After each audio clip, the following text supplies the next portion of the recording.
नाजरीन, आप देख रहे हैं द लोकल जर्नलिस्ट की एक्सक्लूसिव कवरेज। हमारे बीच मौजूद हैं मोहम्मद मुमताज साहब, जो कि सोशल एक्टिविस्ट हैं। आज उनसे खास मुलाकात में हम लोग बातचीत करेंगे मुल्क की मौजूदा सूरत हाल पर, और ये अपने ख्यालात को बयान करेंगे। मुमताज साहब, क्या कहेंगे मुल्क की जो मौजूदा सूरत हाल है, इस पर रोशनी डालें आप। सबसे पहले मैं तो द लोकल जर्नलिस्ट का शुक्रिया अदा करता हूँ कि आपने इस बर्निंग इशू पर बात करने के लिए मुझे मौका दिया, जबकि मैं वो नाचीज इस लायक नहीं हूँ कि मैं बयान कर सकता हूँ। लेकिन मैं अपने तौर से जो जो दुनिया में नज़र आती है, देश में नज़र आती है, वही बयान करूँगा। क्या कहना चाहेंगे, जो आप अपने नजरिए से देख रहे हैं, सियासत में आपकी एक अच्छी पकड़ रही है, एक अच्छा तजुर्बा रहा है, जो देखा गया कि मुल्क में जो है जमहूरियत, जो आज़ादी मिली है, उस हिसाब से देखते हुए जो मुल्क के मौजूदा हालात है, नफरत का माहौल है, सियासत है, क्या कहना चाहेंगे? मौजूदा सूरत हाल पर नज़र डालने से पहले कुछ माजी की तरफ भी नज़र दौड़ाना जरूरी है, तब आपको ये मौजूदा सूरत हाल का पस मंजर समझ में आएगा। 1857 के बाद 20, 25, 30 साल तक तो अफरा तफरी रही। उसके बाद 1885 में इंडियन नेशनल कांग्रेस का वजूद में आया। 1900 में हिंदू महासभा बनी। 1906 में मुस्लिम लीग का क़याम अमल में आया। 1919 में जमायत उलमा हिंद का क़याम इस मकसद से आया था कि हिंदुस्तान के मुसलमानों का तमाम उलमा कराम मिलकर उनके मसाइल को, उनके फलाह बहबूद की तरफ काम करेंगे। उसके बाद आप देखेंगे कि 1925 में राष्ट्रीय स्वयं सेवक संघ का वजूद अमल में आया, और इस दरमियान 20 से 24 तक खिलाफत तहरीक भी चलती रही। और इसके इस्टेब्लिश करने वाले केशवराव बलीराम हेडकर जी थे, जो 1920 में खिलाफत तहरीक में भी शामिल थे। और खिलाफत मूवमेंट में उन्होंने एक भड़काऊ बयान दिया था, जिसके वजह कर उनको सजा हुई, जेल हुई 11 महीने की। और उस वक्त वो हेडगेवर साहब सेंट्रल प्रोविंस के कांग्रेस के बहुत जिम्मेवार थे, जनरल सेक्रेटरी थे। वो जब जेल से 11 महीना वापस आए तो उनके बाद उनका नजरिया बदला और वो आरएसएस का क़याम अमल में लाया। उसके बाद आप देखेंगे इन लोगों का नजरिया 2-3 साल तो कोशिश करते रहे। उसके बाद जब सावरकर आए और गोलवालकर आए तो इन्होंने अपनी कई किताबें लिखी। बंच ऑफ थॉट तो है ये फेमस, इनके अलावा भी बहुत सी किताबें लिखी, जिनमें और उस वक्त ये लोग, इनके बहुत बड़े नेता थे आरएसएस के मुंजे भाई, वो बाजाब्ता इटली जाकर मुसोलिनी से मुलाकात करके उनसे मुलाकात किए, और हिटलर से भी ये इंस्पायर थे। हिटलर से भी लोग इंस्पायर थे। आने के बाद बायाब्ता बयान दिया उन लोगों ने कि हम लोग का नजरिया नाजीवाद और फांसीवाद है। और सावरकर और गोलवालकर अपने बुनियादी दिनों में उस वक्त बायाब्ता उन्होंने लिखत में है कि सबसे पहला बयान उन लोग दिया जब Netaji Subhash Chandra Bose Indian national army, Azad Hind फौज बना रहे थे और लोगों को भर्ती कर रहे थे, हिंदू मुसलमान को। तो सावरकर जो है अपने लोगों को, हिंदू भाइयों को ये तरगीब दे रहे थे कि आप लोग अंग्रेज की फौज में दाखिल हो। अंग्रेज हमारा दुश्मन नहीं है। हमारा दुश्मन नंबर 1 मुसलमान है, दूसरा ईसाई है और तीसरा कम्युनिस्ट है। नंबर 1 ये इनका पहला आइडियोलॉजी है, फिलॉसफी। दूसरी बात, गोलवालकर और सावरकर ये लिखे कि मुल्क का सत्ता ऐसा हो कि सत्ता बहुत मजबूत हो, और मुल्क की संपत्ति, दौलत, वेल्थ चंद मुट्ठी भर लोगों के पास हो और अवाम कमजोर से कमजोर तर हो, कमजोर से कमजोर तर हो, तो ये मुट्ठी भर लोग कौन थे? ये मनुवादी लोग थे। जैसा कि आज मिसाल ले लीजिए, 145 करोड़ अगर आबादी है तो ये मनुवादी की तादाद सिर्फ 5 करोड़ है, बकिया में सब 140 करोड़ है। तो इनका मकसद था कि अवाम कमजोर से कमजोर तर रहे। ये इनका बुनियादी उसूल है, इनका बुनियादी मिशन है। ये जो अभी सियासत हो रहा है, ये सियासत नहीं है, ये जो है ये अपना मिशन को तकमील करने के लिए, उसको अमली जामा पहनाने के लिए मनसूबाबंदी के साथ सियासत का रास्ता इख्तियार कर रहे हैं। और इन्होंने 100 साल से ये कर रहे थे। कुछ मौका इन लोगों को 1970 में मिला था, जिस वक्त अटल बिहारी वाजपेयी फॉरेन मिनिस्टर थे और एल.के. आडवाणी जो है इंफॉर्मेशन एंड ब्रॉडकास्टिंग मिनिस्टर थे। उस वक्त से कुछ मौका मिला, लेकिन ये ताना बाना टूटा कब? जब 2014 में बीजेपी की सरकार, एनडीए की सरकार बनी। उसके बाद इस चीज को इन लोगों ने, ये दो फार्मूला, मुसलमान, ईसाई और कम्युनिस्ट, ये हमारा दुश्मन है, ये मनुवादी बोल रहे हैं। और दूसरा जो फार्मूला है, सत्ता एकदम मजबूत से मजबूत तर हो और देश का दौलत जो है चंद मुट्ठी भर लोगों के पास हो और अवाम कमजोर से कमजोर तर हो। इस पर 2014 से अमली जामा पहनाना शुरू कर दिया इन लोगों ने। सबसे पहले 2014 में, 2016 में डिमोनेटाइजेशन, नोटबंदी करके अवाम के जो जमा पूंजी थे सब छीन लिया इन्होंने। अवाम का जमा पूंजी छीन लिया। बहुत से लोग बचत करके रखते हैं, वो सब छीन लिया और उसकी पूरी डिटेल में जाने की जरूरत नहीं है, सब दुनिया जानती है। अच्छा, दूसरी बात, इन लोगों ने दूसरा झटका दिया, विदाउट होमवर्क किए हुए जीएसटी लागू कर दिया। उससे मध्यम वर्ग जो कारोबारी थे और जो लोअर क्लास के जो कारोबारी थे, इन लोग समझ लिए कि दुकानदारी करते करते फुटपाथ पर आए, बेकार हो गए, सबको लागर कर दिया इन लोगों ने। जैसा वो जो बता रहे कमजोर से कमजोर तर होना चाहिए, वो इस पर अमली जामा पहना रहे हैं। उसके बाद दूसरा कोविड आ गया, लॉकडाउन हो गया। लॉकडाउन में भी जो बचा कुचा था, अवाम के पास से पैसे निकल गए। अभी एक और इन लोग सोचा छोड़ा है, पूरे हिंदुस्तान में किसी को सोना रखने का इख्तियार नहीं, जितना सोना है सब रिजर्व बैंक में जाकर के बेच दो कम से कम दाम में।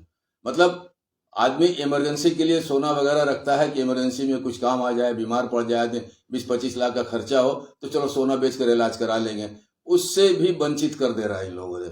मतलब अवाम को, 140 करोड़ अवाम को जो है लागर और बेकार बनाना चाह रहा है। तो अब इसमें एक चीज समझ में आ रहा है कि ये लोग अपना जो मनुवाद का जो आइडियोलॉजी है उसको 140 करोड़ अवाम पर जबरदस्ती मुसल्लत करना चाह रहा है। सवाल है कि सो कॉल्ड सेकुलर पार्टी मेहनत कर रही है अपने तौर से, लेकिन अफसोस इस बात का है ये लोग आपस में मुत्तहिद नहीं है, जिसका फायदा इन लोग उठा रहे हैं।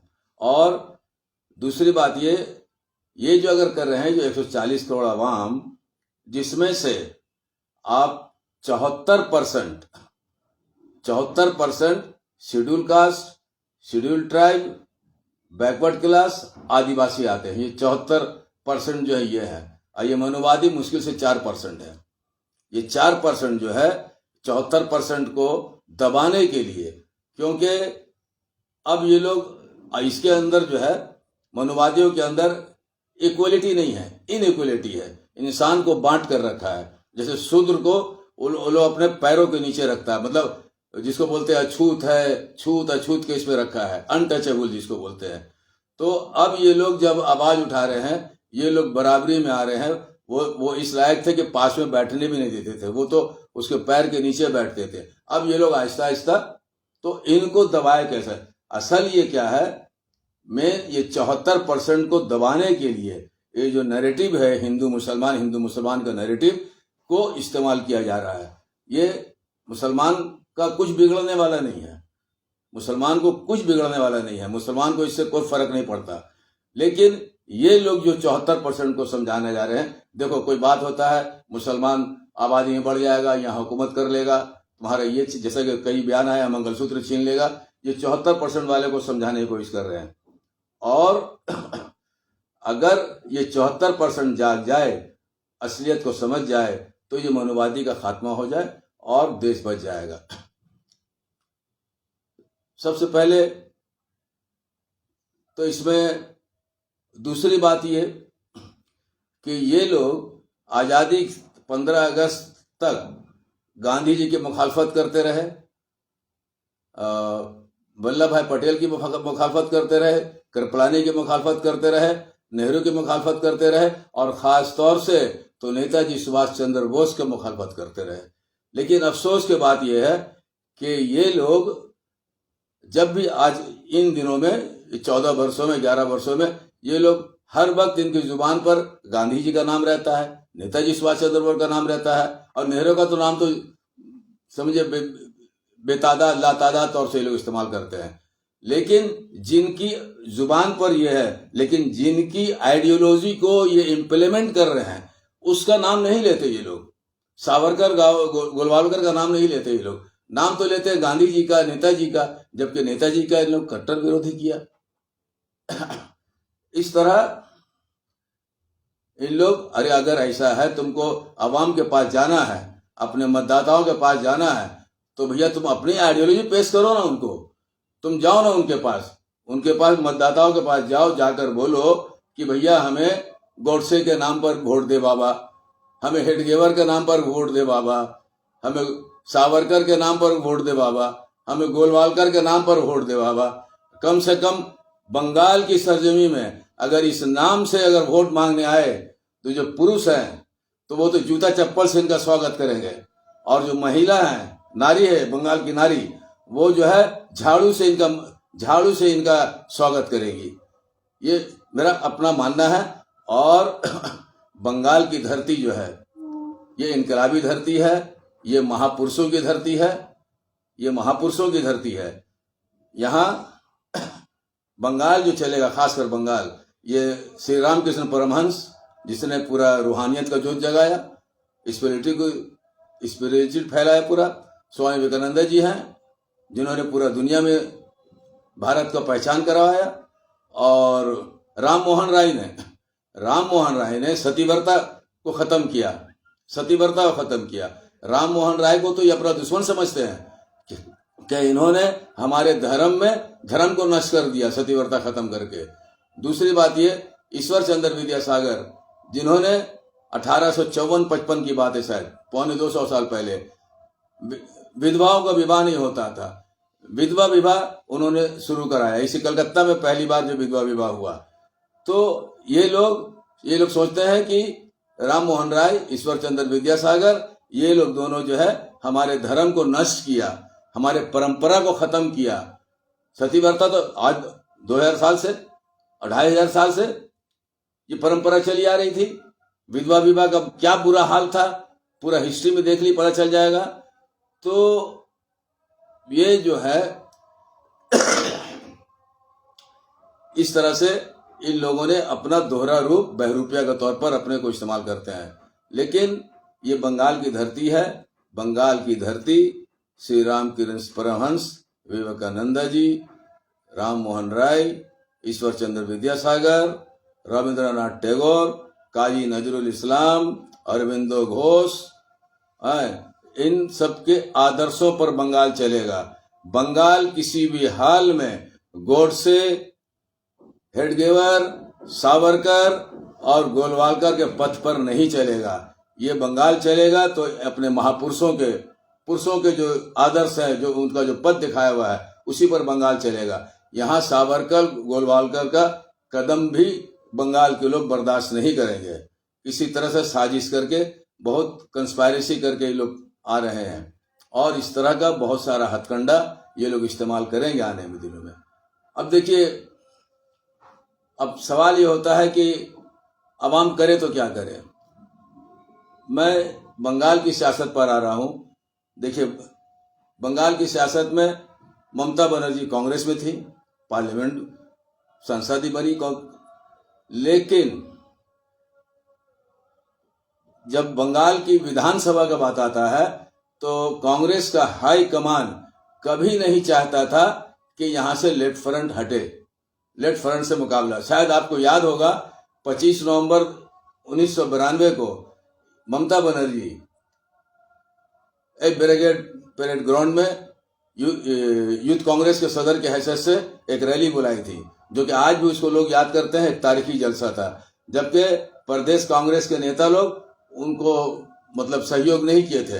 अपने बलबूते वो रैली बुलाई थी और काफी तादाद में लोग आए थे, जिसका आदमी को गुमान भी नहीं था कि इतने लोग जमा होंगे।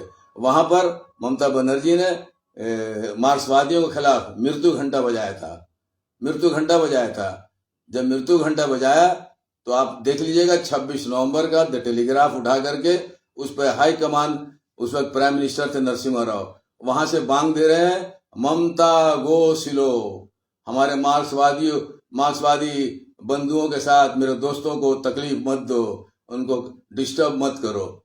तो ये ममता बनर्जी को, ये लोग कांग्रेस में रहते हुए जब थे तो ममता बनर्जी को मतलब ऐसा सुजुग नहीं देते थे कि कम्युनिस्टों के साथ इस तरह लड़ाई करो, उनको डिस्टर्ब मत करो। इस तरह से जब कांग्रेस से इनका निभाव नहीं हुआ, जब देखा कि हमें कांग्रेस से लड़ने नहीं देंगी, तो आपका 1 जनवरी 1998 को इन्होंने तृणमूल कांग्रेस का गठन किया। और सबसे हैरत की बात है कि अकेली एक महिला, शायद ही 2-3 आदमी उस वक्त साथ होंगे उनके, अकेले ही वो एकदम अपने दम खम से तृणमूल कांग्रेस को कायम किया। और कायम करने के बाद ये मार्क्सवादी कम्युनिस्ट पार्टियों को, इन लोगों को 34 वर्षीय हुकूमत को बेदखल किया। जबकि 34 वर्षों में ममता बनर्जी को कई बार जान से मारने की कोशिश की गई। आपको हाजरा का मामला मालूम ही है सबको, लल्लू आलम ने उन पर हमला किया था, गार्डन रिज मटिया बुरुज में उन पर हमला हुआ था, उसके बाद और भी जगह कहीं हमला हुआ था। तो ये इन सब का परवाह किए बगैर वो लड़ाई करती रही। और समझ लीजिए उनके सिलसिले में एक आता है, हम अकेले चले ही थे मगर लोग आते गए और कारवां बनता गया। इस तरह से आज ममता बनर्जी के पास एक मेजोरिटी है, एक पूरी ताकत है। अब सवाल यह है कि अभी जो पोजीशन है, मौजूदा सूरत हाल बंगाल की, अभी आप देखिए ये बीजेपी वाले महाराष्ट्र से होते हुए, महाराष्ट्र को विजय करते हुए, हरियाणा विजय करते हुए, दिल्ली विजय करते हुए, बिहार विजय करते हुए, अब जो है बंगाल को विजय करने की। अब मैं पूरे दावे के साथ कहता हूं कि इस विजय रथ को रोकने की ताकत अगर किसी के अंदर है तो वो ममता बनर्जी के अंदर है, और वही इसकी विजय रथ को रोक सकती है। और ये काम बंगाल के 11 करोड़ आवाम के समर्थन से और उनके आशीर्वाद से ममता बनर्जी, आपको ये इनके मोदी अमित शाह का जो विजय रथ चला है 4 रियासत से होते हुए, इंशाअल्लाह ताला बंगाल में इनको धूल चढ़ाया जाएगा और बंगाल बीजेपी के लिए वाटरलू साबित होगा।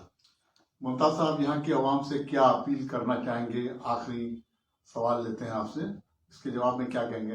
बंगाल की आवाम से क्या अपील करना चाहेंगे आप? मैं बंगाल के अवाम से यही कहना चाहूँगा कि वो इधर उधर की बातों में ना रहे। नई बहुत सारे मामला नाम लेकर बोलता हूँ। देखिए अभी यहाँ पर तृणमूल कांग्रेस वर्सेस बीजेपी है। कांग्रेस की हैसियत है कि उनके पास अभी अपना संगठन ही नहीं है, वो तो सरवाइव करने के लिए इलेक्शन लड़ेंगे। मार्क्सवादी जो है, मार्क्सवादी भी अपने सरवाइव के लिए इलेक्शन लड़ रही है।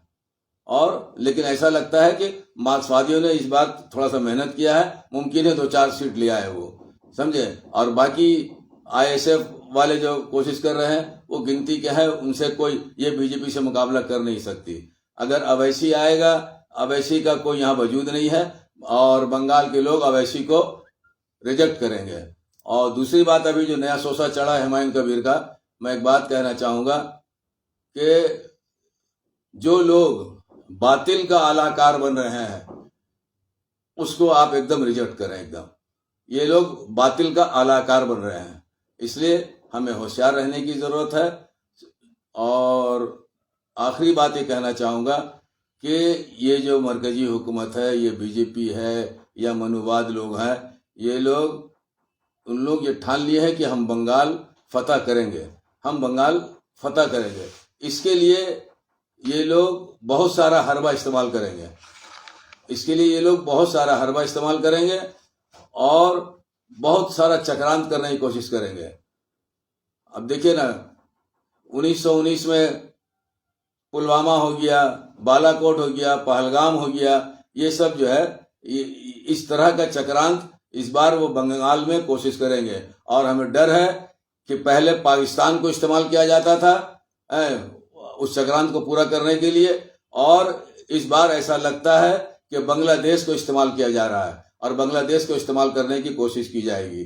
लिहाजा बंगाल के अवाम होशियार रहें, चाको चौबंद रहें, किसी भी साजिश का शिकार ना हो। और आप लोग एक तरफा तौर से, क्योंकि ये मुकाबला बीजेपी से मुकाबला ममता बनर्जी ही कर सकती हैं, और ये इनका विजय रथ जो है ममता बनर्जी ही रोक सकती हैं। आज के डेट में कांग्रेस के पास वो ताकत नहीं है, मार्क्सवादियों के पास वो ताकत नहीं है, और बाकी छोटी छोटी पार्टी तो कुछ भी नहीं कर सकती हैं, बस ऐसी अपना नाम पैदा करने के लिए कर रही हैं।